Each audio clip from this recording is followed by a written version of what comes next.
ভারত থেকে পাইপলাইনের মাধ্যমে ডিজেল আনার বিষয়ে প্রধানমন্ত্রী তারেক রহমানের সাথে ঢাকায় নিযুক্ত হাই কমিশনার প্রণয় ভার্মার আলোচনা হয়েছে বলে জানিয়েছেন পররাষ্ট্র উপদেষ্টা হুমায়ুন কবির। তিনি বলেছেন, ইউরোপীয় ইউনিয়নও বাংলাদেশের সাথে ব্যবসা বাণিজ্য সম্প্রসারণে আগ্রহ প্রকাশ করেছে। সকালে সচিবালয়ে সাংবাদিকদের তিনি এসব কথা জানান। ইউসুফ আলীর রিপোর্ট।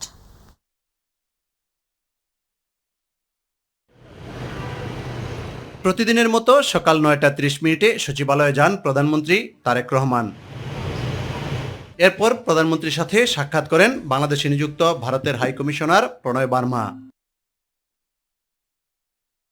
প্রধানমন্ত্রীর সাথে সৌজন্য সাক্ষাৎ করেন বাংলাদেশে নিযুক্ত ইউরোপীয় ইউনিয়নের রাষ্ট্রদূত মাইকেল মিলারের নেতৃত্বে একটি প্রতিনিধি দলও।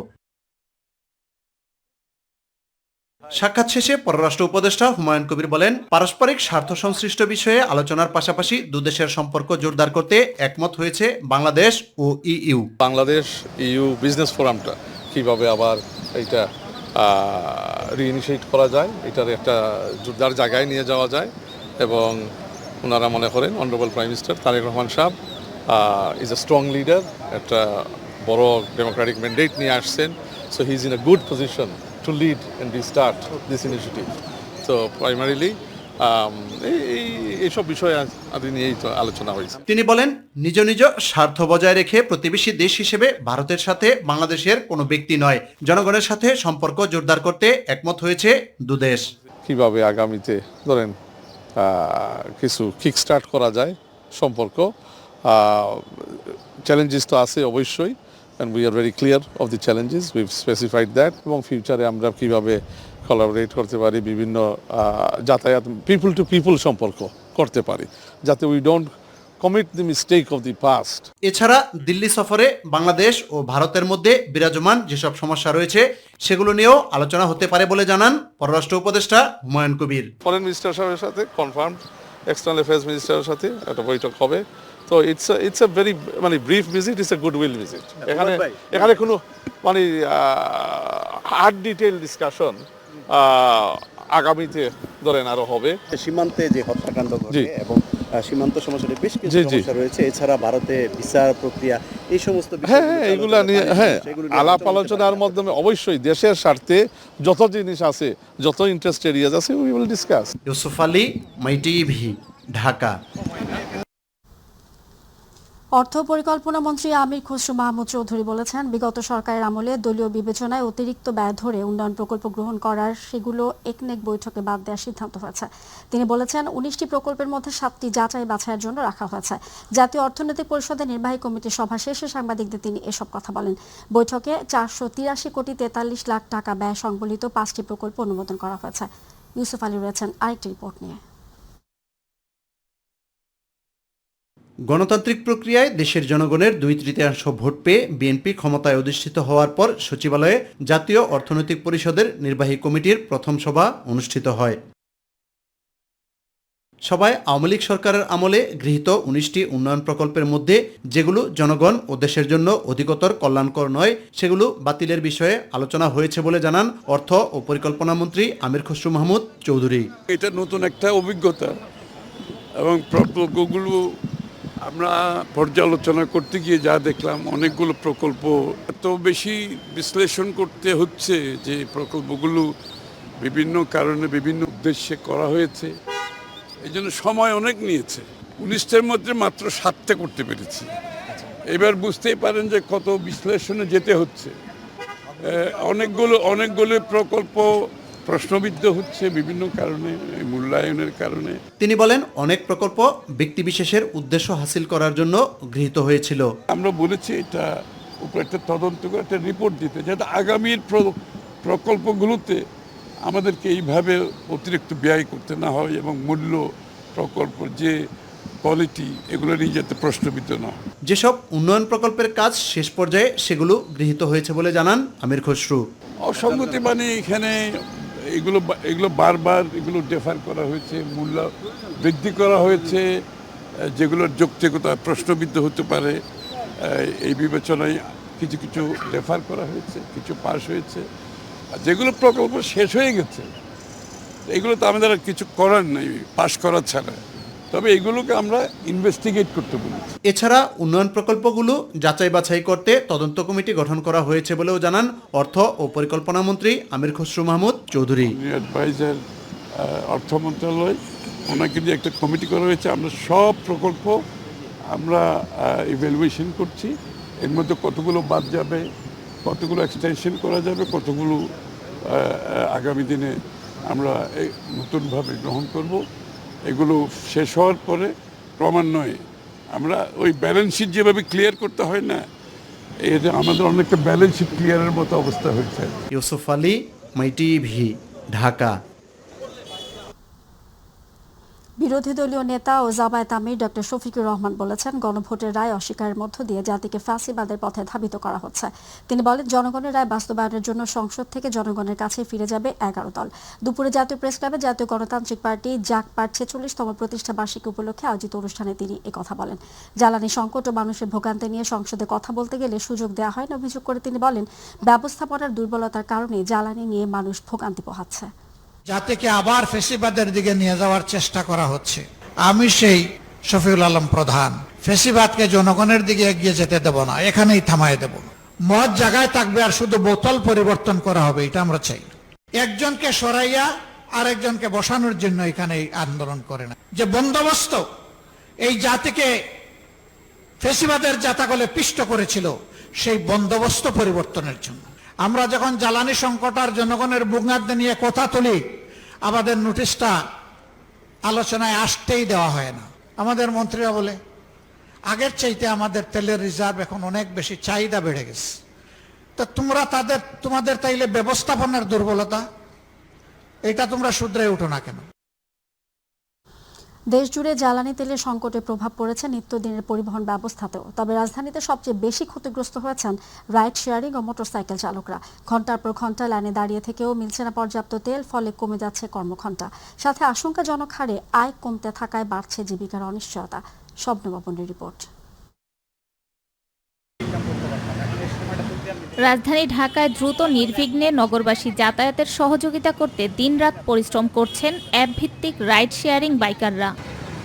বেসরকারি হিসেবে এই রাইডারদের সংখ্যা 12 লাখেরও বেশি, যাদের বেশিরভাগই গ্রাম থেকে আসা নিম্নবিত্ত বা নিম্ন মধ্যবিত্ত পরিবারের। এই রাইড শেয়ারিং এর আয় থেকেই চলে তাদের পরিবারের ভরণ পোষণ। ইরান যুদ্ধের পর থেকে জ্বালানি তেলের খরগ নেমে এসেছে লাখো বাইকারদের ওপর। রোদে পুড়ে ঘাম ঝরিয়ে বাইক নিয়ে ঘন্টার পর ঘন্টা দাঁড়িয়ে থেকেও মিলছে না পর্যাপ্ত তেল। প্রতিদিনের কর্মঘণ্টার বেশিরভাগ সময়টা ফিলিং স্টেশনের সিরিয়ালে দাঁড়িয়ে থাকায় এখন তাদের আয়ে ঢাকায় টিকে থাকাই কষ্টকর হয়ে দাঁড়িয়েছে। পরিমাণ মতো তেল পাচ্ছি না, 3-4 ঘন্টা লাইনে দাঁড়িয়ে এই রৌদ্রের ভিতরে তারপরে 300 টাকার তেল দেয়। 2টা থেকে এখন 5টা বাজে, 3 ঘন্টা দাঁড়ায় আছি। এই অফিস টাইমটা ধরতে পারতেছি না। অফিস টাইমে একটু ভাড়া বেশি পাওয়া যায়। 5 ঘন্টা 4 ঘন্টা তেল নিতেই লাগে, তাহলে আমরা চালাবো কোন সময়? অনেকেই বলছেন, এই সংকট না কাটলে পরিবার নিয়ে ঢাকায় বসবাস করা অসম্ভব হয়ে পড়বে।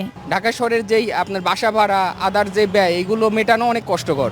3 ঘন্টা ধরে ওই ফ্লাইওভার ব্রিজ থেকে 3 ঘন্টা এই পর্যন্ত আসছি, এখনো পাম্প পর্যন্ত যেতে পারি নাই।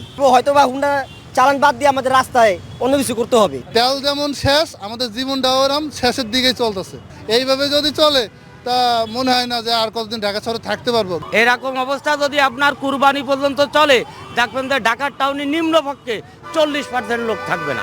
জ্বালানি সরবরাহ স্বাভাবিক না হলে এই সংকট আরও গভীর হতে পারে বলে আশঙ্কা করছেন সংশ্লিষ্টরা। এতে করে জীবিকা সংকটে পড়া হাজারো রাইডারদের ভবিষ্যৎ হয়ে উঠছে অনিশ্চিত। রাইড শেয়ারিংই তাদের একমাত্র আয়ের পথ, কিন্তু জ্বালানি সংকটে থমকে থাকছে সেই আয়ের চাকা। প্রায় বন্ধের পথে একমাত্র আয়ের উৎস, অনিশ্চয়তায় পরিবার। এই অবস্থা চলতে থাকলে পরিবার নিয়ে ঢাকায় থাকা প্রায় অসম্ভব বলে মনে করছেন অনেকে। শবনম অবনী, মাই টিভি, ঢাকা। দেশজুড়ে জ্বালানি সংকট সৃষ্টি হলেও সরকার তা সমাধানে ব্যর্থ হয়েছে বলে অভিযোগ করেছেন জামায়াত ইসলামের সেক্রেটারি জেনারেল মিয়া গোলাম পরোয়ার। বিকেলে বগুড়া সদর উপজেলার বাঘোপাড়া Shahid Danesh Uddin school and college মাঠে আয়োজিত এক গণসমাবেশে তিনি এসব কথা বলেন। গণভোটের রায়ের আলোকে সংবিধান সংস্কারের দাবি এবং বগুড়া সদর আসনের উপনির্বাচন উপলক্ষে সমাবেশের আয়োজন করা হয়। সমাবেশে সভাপতিত্ব করেন উপনির্বাচনে জামায়াত সমর্থিত প্রার্থী আবিদুর রহমান সোহেল।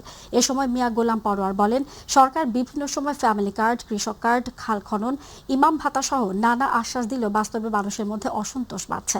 তিনি বলেন, মন্ত্রীরা যখন জ্বালানি সংকট নেই বলে দাবি করছেন, তখন জ্বালানি সংকটের প্রভাব পড়ছে দেশের অর্থনীতিতেও। রেমিটেন্স প্রবাহ কমে যাচ্ছে, দ্রব্যমূল্য বাড়ছে এবং সেচ ব্যবস্থায় সংকট তৈরি হচ্ছে। সমাবেশে আরও বক্তব্য দেন জাতীয় নাগরিক পার্টির কেন্দ্রীয় মুখ্য সংগঠক সার্জিস আলম। তিনি বিএনপি সমালোচনা করে বলেন, দলটি জনগণের গণভোট, জুলাই সনদ এবং তাদের ঘোষিত 31 দফার সঙ্গেও প্রতারণা করেছে। সমাবেশে জামায়াত ইসলামের কেন্দ্রীয় নির্বাহী সদস্য অধ্যক্ষ শাহাবুদ্দিন সহ দলীয় নেতা কর্মীরা উপস্থিত ছিলেন। আবেগ দিয়ে কথা বলছি না, বিবেক দিয়ে চিন্তা করতে হবে। খালি চেহারা দেখে ভোট দিলে দেশের উন্নতি হবে না। কার জন্ম কোথায় এটা দেখে ভোট দিলে দেশের উন্নতি হবে না। নেতা থেকে কর্মী পর্যন্ত সৎ হইতে হবে। চিন্তা করতে হবে কার হাত শক্তিশালী করবেন। যারা ক্ষমতায় গিয়ে জনগণের কোটি কোটি টাকা লুটপাট করবে তাদের হাত শক্তিশালী করবেন, না প্রত্যেকটি পয়সা আমানতদারির সাথে জনগণের জন্য যারা ব্যয় করবে তার হাত শক্তিশালী করতে হবে। ত্রয়োদশ জাতীয় সংসদের নবম দিনে শীর্ষ 20 ঋণ খেলাপির তালিকা প্রকাশ করেছেন অর্থমন্ত্রী আমির খসরু মাহমুদ চৌধুরী। এসব কোম্পানির কাছে 2025 সালের 31 ডিসেম্বর পর্যন্ত মোট খেলাপি ঋণের পরিমাণ 5,44,831 কোটি 88 লাখ টাকা।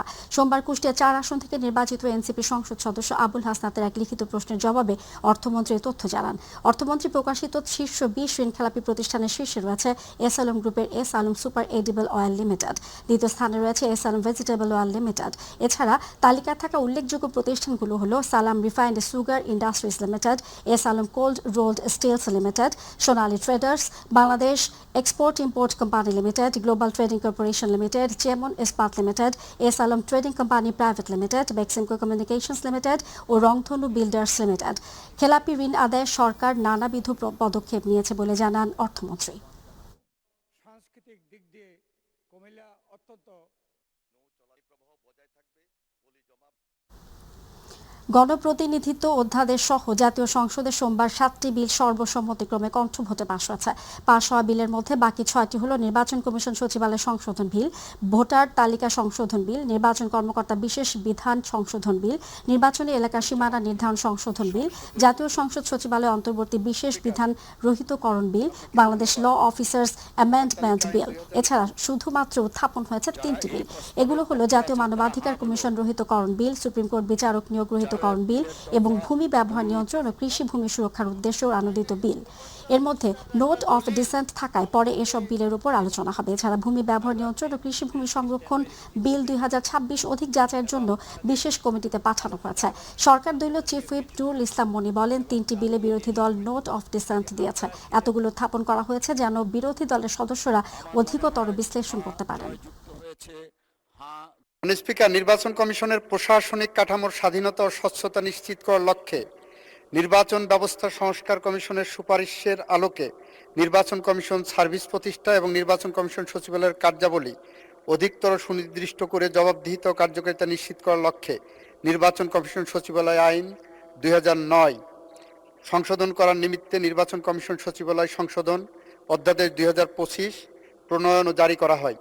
সংবিধানের 93 অনুচ্ছেদের দফা 2 এর বিধান অনুযায়ী 12 মার্চ 2026 তারিখে অনুষ্ঠিত ত্রয়োদশ জাতীয় সংসদের প্রথম অধিবেশনের প্রথম বৈঠকে উক্ত অধ্যাদেশটি উপস্থাপন করা হয়। ত্রয়োদশ জাতীয় সংসদের সংরক্ষিত নারী আসনের ভোট গ্রহণ অনুষ্ঠিত হবে আগামী 12 মে। 8 এপ্রিলে নির্বাচনের তফসিল ঘোষণা করবে নির্বাচন কমিশন। দুপুরে আগারগাঁও নির্বাচন কমিশন ভবনে 11তম কমিশন সভা শেষে নির্বাচন কমিশনের সিনিয়র সচিব আক্তার আহমেদের তথ্য জানান। এর আগে প্রধান নির্বাচন কমিশনার এএমএম নাসির উদ্দিনের সভাপতিত্বে পৌনে 3 ঘণ্টা ধরে নির্বাচন নিয়ে সভা হয়। দর্শক, এই নিয়ে বিস্তারিত থাকছে সাদিয়া হকময়ের প্রতিবেদনে। ত্রয়োদশ জাতীয় সংসদের সংরক্ষিত নারী আসনের ভোট গ্রহণ ও 2টি আসনে উপনির্বাচনের বিষয়ে আলোচনা হয় কমিশন সভায়। বৈঠক শেষে সিনিয়র সচিব আক্তার আহমেদ জানান, আইন অনুযায়ী বিএনপি পাবে 36টি আসন, বাংলাদেশ জামায়াতে ইসলামী 12টি, স্বতন্ত্র প্রার্থীরা জোট করলে 2টি আসন এবং জাতীয় নাগরিক পার্টি এনসিপি 1টি আসন পাবে। তবে ছোট দলগুলো জোট না করলে কোনো আসন পাবে না। সংরক্ষিত মহিলা আসনের নির্বাচনের বিষয়ে 8 এপ্রিল তফসিল ঘোষণা হবে। ভোট হবে 12 মে 2026। 6 জন ইন্ডিপেন্ডেন্ট ক্যান্ডিডেট আছেন যারা একজোট করেছেন। বিএনপির সাথে 3 রাজনৈতিক দলের, একটা হচ্ছে যে জুনায়েদ শাকির সাহেব, নূর সাহেব এবং আন্দালিব পার্থ সাহেব, এই তিনজনা বিএনপির সাথে। আর জামাতের সাথে আছেন একজন খেলাফত মজলিস, আর আপনার ওনারা বলেছেন কোনো জোটে যাবেন না, আর রুমিন ফারহানা ম্যাডাম উনি বলেছেন উনি জোটে যাবেন না। আগামী 9 এপ্রিল অনুষ্ঠিত হতে যাওয়া উপনির্বাচন ত্রয়োদশ জাতীয় সংসদ নির্বাচনের থেকে কোনো অংশে কম গুরুত্বপূর্ণ নয় বলেও উল্লেখ করেন সিনিয়র সচিব। স্পষ্ট করে একটা জিনিস বলে আসছে যে এটা 12ই ফেব্রুয়ারির নির্বাচনের থেকে কোনো অংশে কম গুরুত্বপূর্ণ না। নির্বাচন নিয়ে আপনার কোনো রকমের দুশ্চিন্তাগ্রস্ত হওয়ার মতন কোনো পরিস্থিতি নাই, সার্বিক পরিস্থিতি স্বাভাবিক আছে। আগামীতে স্থানীয় সরকার নির্বাচনে ইভিএম ব্যবহার করা হবে না বলেও জানান আক্তার আহমেদ। ইভিএম নিয়ে আমি ব্যবহারের ব্যাপারে আমি বলেছি যে জাতীয় নির্বাচনে এটা ব্যবহার হয়নি এবং স্থানীয় সরকার আসনে নিয়ে আমাদের এখনো পর্যন্ত নীতিগত সিদ্ধান্ত না। যেখানে 3টা কমিটি এ ব্যাপারে অডিট এবং আপনার দুর্নীতি দমন কমিশন এবং জাতীয় নির্বাচনের এই 3টা তদন্ত কমিশন, এরা তাদের অবজারভেশনগুলো আসছে। সাদিয়া হক মৌ, মাই টিভি, ঢাকা। হামের উপসর্গ নিয়ে গত 24 ঘন্টায় আরও 7 শিশু মৃত্যুর খবর জানিয়েছে স্বাস্থ্য অধিদপ্তর। যারা মারা গেছে সবাই ঢাকা বিভাগের। একই সময় সারা দেশে হাম সন্দেহে 1282 শিশুকে হাসপাতালে ভর্তি করা হয়েছে। সোমবার স্বাস্থ্য অধিদপ্তরের সংবাদ বিজ্ঞপ্তিতে সব তথ্য জানানো হয়। বিজ্ঞপ্তিতে উল্লেখ করা হয়েছে গত 15 মার্চ থেকে এখন পর্যন্ত সারা দেশে হাম সন্দেহে 118 শিশু মারা গেছে। একই সময় হামের উপসর্গ নিয়ে 5940 শিশুকে হাসপাতালে ভর্তি করা হয়। তাদের মধ্যে পরীক্ষায় 1099 জনের শরীরে হাম শনাক্ত হয়েছে। আক্রান্তদের মধ্যে সবচেয়ে বেশি রোগী পাওয়া গেছে ঢাকা বিভাগে। এই বিভাগে মোট 311 শিশু হামে আক্রান্ত হয়েছে। গত 24 ঘন্টায় সারা দেশে হামের উপসর্গ নিয়ে নতুন করে 1282 শিশু বিভিন্ন হাসপাতালে ভর্তি হয়েছে। তাদের মধ্যে 180 জনের হাম রোগ শনাক্ত হয়েছে। এর মধ্যে সর্বোচ্চ 138 জন ঢাকা বিভাগের। গত 24 ঘন্টায় যে 7 জন মারা গেছে তারা সবাই ঢাকা বিভাগের।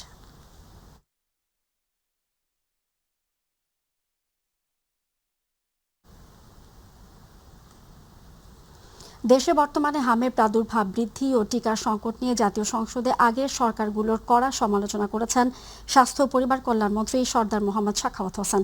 তিনি জানিয়েছেন গত 5.5 বছর হাম রুবেলার কোনো ক্যাম্পেইন না হয় এবং টিকার মজুতে অদূরদর্শী সিদ্ধান্তের কারণে বর্তমানে শিশুরা প্রাণ ঝুঁকিতে পড়েছে। তবে বর্তমান সরকার জরুরি ভিত্তিতে রোববার থেকে টিকাদান কর্মসূচি শুরু করেছে। সোমবার জাতীয় সংসদের রংপুর 4 আসনের সংসদ সদস্য আক্তার হোসেনের নোটিশের জবাবে স্বাস্থ্যমন্ত্রী তথ্য জানান। স্বাস্থ্যমন্ত্রী বলেন, প্রতি 4 বছর পর পর হাম রুবেলা ক্যাম্পেইন হওয়ার কথা থাকলেও গত 5.5 বছর ধরে কোনো ক্যাম্পেইন হয়নি। ফলে বিপুল সংখ্যক শিশু টিকাদান থেকে বঞ্চিত হয়েছে। বর্তমানে তাদের মধ্যে হামের প্রাদুর্ভাব বেশি। এছাড়া পূর্ববর্তী সরকার অদূরদর্শী সিদ্ধান্তের ফলে টিকা সংগ্রহ ও সরবরাহ ব্যবস্থায় দীর্ঘসূত্রতা তৈরি হয়, যার ফলে হাম সহ 6টি গুরুত্বপূর্ণ টিকার মজুতে মারাত্মক সংকট দেখা দেয়। 50 শয্যা বিশিষ্ট সদর হাসপাতাল সিরাজগঞ্জ 1 জনাব। মাননীয় স্পিকার, অতীতের সরকারগুলির সম্পূর্ণ ভুল ব্যবস্থাপনা এবং ব্যর্থতার কারণে বর্তমানে হামের প্রাদুর্ভাব বৃদ্ধি পেয়েছে। দেশের সর্বশেষ হাম রুবেলার ক্যাম্পেইন 2020 সালের ডিসেম্বরে অনুষ্ঠিত হওয়ার পর দীর্ঘ 5.5 বছর যাবৎ কোনো ক্যাম্পেইন পরিচালিত হয়নি। মাননীয় স্পিকার, এখানে আপনাকে জানানোর জন্য বলতে চাই, প্রতি 4 বছর পর হাম রিবেলার এই ক্যাম্পেইনটি হওয়ার কথা ছিল প্রতি 4 বছর পর পর। মাননীয় স্পিকার, সেইটা গত 5.5 বছর যাবৎ হয় নাই। ফলে নিউবর্ন বেবি এবং লেফট আউট বেবিজের সংখ্যা অনেক বৃদ্ধি পেয়েছে, যারা এখন হামে আক্রান্ত হচ্ছে। বিচার বিভাগ, গুম প্রতিরোধ কমিশন, দুদক ও জাতীয় মানবাধিকার কমিশন সহ গুরুত্বপূর্ণ কয়েকটি অধ্যাদেশ আইনে পরিণত না করার সিদ্ধান্ত সরকারের পেছনে হাঁটার ইঙ্গিত হিসেবে দেখছে টিআইবি। ধানমন্ডিতে সংস্থাটির কার্যালয়ে সংবাদ সম্মেলনে নির্বাহী পরিচালক ইফতেখারুজ্জামান জানান, এটি রাষ্ট্র সংস্কারের সুযোগ হাতছাড়া করবে। পুলিশ কমিশন অধ্যাদেশ বাতিলের আহ্বান জানিয়ে তিনি বলেন, এর মধ্যে স্বাধীন ও নিরপেক্ষ পুলিশ কমিশন গঠনের কোনো প্রতিফলন হয়নি। জাহিদ আহমেদ বাবু রিপোর্ট। বিশেষ করে রাষ্ট্র সংস্কারের লক্ষ্যে প্রণীত কতিপয় অধ্যাদেশ বাতিল ও পরিবর্তনের বিষয়ে মতামত তুলে ধরতে রাজধানীর ধানমন্ডিতে নিজস্ব কার্যালয়ে সংবাদ সম্মেলনের আয়োজন করে ট্রান্সপারেন্সি ইন্টারন্যাশনাল বাংলাদেশ টিআইবি। অধ্যাদেশ আইনে পরিণত হচ্ছে, যেটা আমাদের উদ্বেগের জায়গা। টিআইবি নির্বাহী পরিচালক বলেন, সুপ্রিম কোর্ট সচিবালয় ও বিচারপতি নিয়োগের অধ্যাদেশ রহিতের সিদ্ধান্ত বিচার বিভাগের স্বাধীনতা খর্ব করবে। সরকার উল্লেখ করছে, সরকার যে অবস্থানটি নিয়েছে বিচার বিভাগ সংক্রান্ত অধ্যাদেশগুলোকে স্থগিতের মাধ্যমে, রহিত করার মাধ্যমে এর ফলে একটা জিনিস পরিষ্কার যে আসলে সরকার বিচার বিভাগের স্বাধীনতা সম্পর্কে সত্যিকার অর্থে কতটুকু কমিটমেন্ট আছে এই প্রশ্নটা উত্থাপিত হওয়াটা যৌক্তিক এবং এইটি বিষয়টিকে একেবারেই বাতিল করার মতো একটা পরিস্থিতি ঝুঁকি সৃষ্টি হয়েছে এখন। এই 3টে অধ্যায়ে সেক্ষেত্রে সরকার সরাসরি কোনো টাইমলাইনও ঠিক করেনি, যেগুলো অন্য ক্ষেত্রে হয়েছে, যেটি উদ্বেগজনক, বা ভবিষ্যতে করা হবে, কিভাবে করা হবে ইত্যাদির কোনো ইঙ্গিত আমরা এখন পর্যন্ত পাইনি। নিরাপত্তা বাহিনী সদস্যদের বিরুদ্ধে তদন্তে সরকারের পূর্বানুমতির প্রস্তাবকে অগ্রহণযোগ্য বলে মনে করেন তিনি। বিচারক নিয়োগের দলীয় রাজনৈতিক ও সরকারি প্রভাব দূর করার লক্ষ্যে সুপ্রিম কোর্ট বিচারক নিয়োগ অধ্যাদেশ 2025 প্রণয়ন করা হয়েছিল, যেখানে বিচারক নিয়োগের জন্য একজন উপযুক্ত ব্যক্তি বাছাইয়ের দায়িত্ব অর্পণ করা হয়। প্রধান বিচারপতির নেতৃত্বে এই স্বতন্ত্র এই কাউন্সিল যোগ্য ব্যক্তিদের নাম রাষ্ট্রপতি নিকট প্রস্তাব করার কথা করবেন, যেটা করা হয়েছে 1 দফা, তার উপর ভিত্তি করে নিয়োগ হয়েছে। পাশাপাশি পুলিশ কমিশন অধ্যাদেশ বাতিলের দাবি জানায় টিআইবি। আইজিপি নিয়োগের বিধানটি সরকারের হাতে থাকবে, যেটি সুনির্দিষ্ট উল্লেখ করার জন্য এই বিধানটি উল্লেখ করে সরকার প্রস্তাব করছে যে তারা এটাকে আইনে রূপান্তর করবে, যেটি আমরা অত্যন্ত উদ্বেগজনক এবং নিন্দা জানাচ্ছি। কিছু অধ্যাদেশ বাতিল ও পরিবর্তনের সিদ্ধান্তে রাষ্ট্র সংস্কারের যে সুযোগ তৈরি হয়েছিল তা হাতছাড়া হওয়ার ঝুঁকি রয়েছে বলে মনে করেন ডক্টর ইফতেখারুজ্জামান। সরকার বিচার বিভাগের স্বাধীনতা সংক্রান্ত 3টি অধ্যাদেশকে রহিত করার মাধ্যমে বিচার বিভাগের স্বাধীনতার বিষয়টি একেবারে বাতিলের খাতায় ফেলে দেওয়ার মতো ঝুঁকি সৃষ্টি করেছে। জাহিদ আহমেদ বাবু, মাই টিভি, ঢাকা। গুম করে নির্মম নির্যাতনের অভিযোগে শেখ হাসিনা সহ জড়িতদের বিরুদ্ধে ট্রাইব্যুনালের কাছে দৃষ্টান্তমূলক সাজা চাইলেন যুবদল নেতা মশিউর রহমান মামুন। আন্তর্জাতিক ট্রাইব্যুনালে আনুষ্ঠানিক অভিযোগ দায়েরের গণমাধ্যমে নিজের প্রত্যাশার কথা জানান একসময় যুবদল কেন্দ্রীয় কমিটির সদস্য মামুন। তিনি জানান 2015 সালের 23শে ফেব্রুয়ারি আইনশৃঙ্খলা বাহিনীর পরিচয়ে তাকে গুম করা হয় এবং একটানা 6 মাস তার উপর নির্মম নির্যাতনের পর তাকে ডিবি হেফাজতে নেওয়া হয়। নির্যাতনে তিনি পঙ্গুত্ব বরণ করেন। তাই ওই সময় আইনশৃঙ্খলা বাহিনীর গুম সংশ্লিষ্ট শীর্ষ কর্মকর্তাদের বিরুদ্ধেও তার অভিযোগ রয়েছে বলেও জানান যুক্তরাজ্য প্রবাসী মশিউর রহমান মামুন। আর দায়ের করা অভিযোগ খতিয়ে দেখে যথাযথ আইনি ব্যবস্থা নেওয়া হবে বলে জানিয়েছে প্রসিকিউশন। দর্শকের পর্যায়ে রয়েছে প্রবাস সংবাদ।